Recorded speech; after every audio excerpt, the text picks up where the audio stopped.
dogs. Yeah, Germaine. Oh, shit! Alright, good evening, everybody. Oh my god, he called me out. Last week, one of our friends went home to the Lord. Her name is Dani, and she passed away at the age of 21.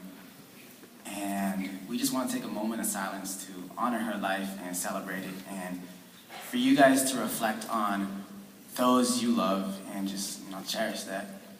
Thank you.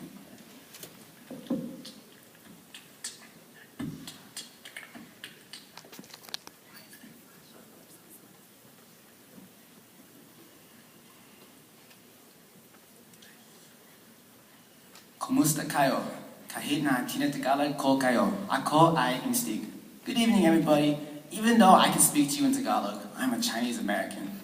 大家好，我可以用中文跟你们聊天，但是我是非裔美国人。Hello, everybody. Even though I can speak to you all in Chinese, I'm a Filipino American. Gail? Yeah, what's up, Daniel? What did you just say? I don't know. I said the same thing as you, right? I don't know. I don't speak Tagalog. Oh, I don't speak Chinese. Ooh, well then. The struggle is real, man. Anyways, hi there, everybody. I'm Gail. I'm Daniel. And we'll be performing for you all an original spoken word and song about our life and struggles as Asian Americans. Yeah. Ooh, yeah. Go, Gina!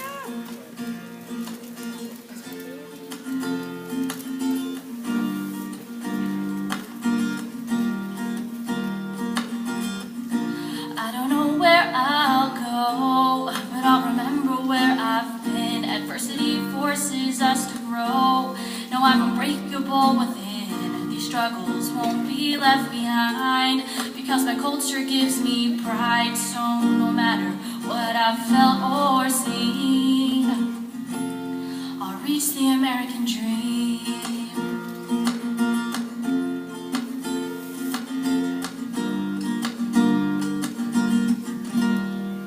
I am Asian American, yet these two identities have been torn apart by the click of a spacebar, a gap that separates these two words that widens like the Pacific Ocean.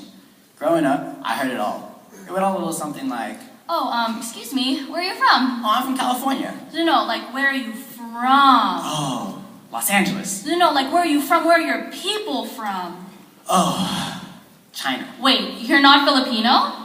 And then they would say something like, if you're Asian, why do you talk like you're black? Why do you look like you're Mexican? Why do you act like you're white? If you're Chinese, why don't you speak the language of your people? The microaggressions of my peers pierced my veins like a dagger and cut off any sense of ethnic identity I once had. I sit in my grandma's house, still as water in the night. My grandma was a seamstress who used her slender fingers to carefully stitch together clothes, just as she has woven together the fabric of our family's history. I realized in the past 20 years of my life, my grandma and I have never had a conversation. The language barrier erodes away at my aching heart like waves against a cliff. I watch her, 4 foot 11 inch slim, 77-pound frame, doze off into a dream in her rocking chair, muttering words in Chinese that I cannot understand. This disconnect is a feeling that I cannot comprehend. My desire to learn my culture burns so badly, but the fire that was supposed to light the torch to pass our culture on to my generation was stolen to burn down my grandparents' store in the 1965 LA Watts riots. Our histories have been buried beneath rubble and ashes. Our stories have disappeared in the pursuit of the American dream like smoke in the wind. Like smoke in the wind. I don't know where I'll go, but I'll remember where I've been. Adversity forces us to grow. No, I'm unbreakable within. These struggles won't be left behind, because my culture gives me pride. So no matter what I've felt or seen, I'll reach the American dream. I asked my mother why I never learned to speak Chinese, and she has never given me an answer, as if she was drowning a painful nightmare in the deepest part of her heart. She murmurs about Beat Buddha Day, an urban legend from her high school days in South Central LA where kids would bring weapons to class and beat up the Asian kids at school. Scared, she was forced to leave her culture behind and staying in fear of being killed, a voiceless body leaving it behind in search of the next train for the American dream. For 20 years, she raised me with a silver spoon instead of chopsticks, around a community that couldn't accept the fact that I didn't fit the stereotypes of what they thought were Asian. You're not even that Asian, bro. Yeah, maybe I'm not. Maybe I talk like I'm black because my mother assimilated to the way her peers talk so that she could blend in. For that, I lived through her. Maybe I look like I'm Mexican because my great-grandparents made a living working in the fields where the blazing sun changed the pigment of their skin. For that, I lived through them. Maybe I act like I'm white because my culture, history, and stories were never taught or represented in schools. For that, I lived through my people. I lived through my people who came before me and paved the way for me to pursue the American dream. I lived to connect the words Asian and American together like how my people connected this country by building the railroads 150 years ago. I lived to tell people that our culture is more than just dim sum and red envelopes. It is a history of traditions that gives us an identity. Our history is more than just a journey across an ocean. It is the stories of so many immigrant families who give up a little bit of who they are in order to give their children a better future than they ever had. Our stories have not been passed from generation to generation because of language barriers. Grandma, one day I will learn to speak Chinese. I will sit and listen to your stories of how you came across a boat and came to America to give us a better life. I will be the torch to pass our culture on to generations. I will be the voice my mother never was. I will be the railroads that connect yesterday to tomorrow. Woo!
struggles won't be left behind, because my culture gives me pride. So no matter what I've felt or seen, I'll reach the American dream.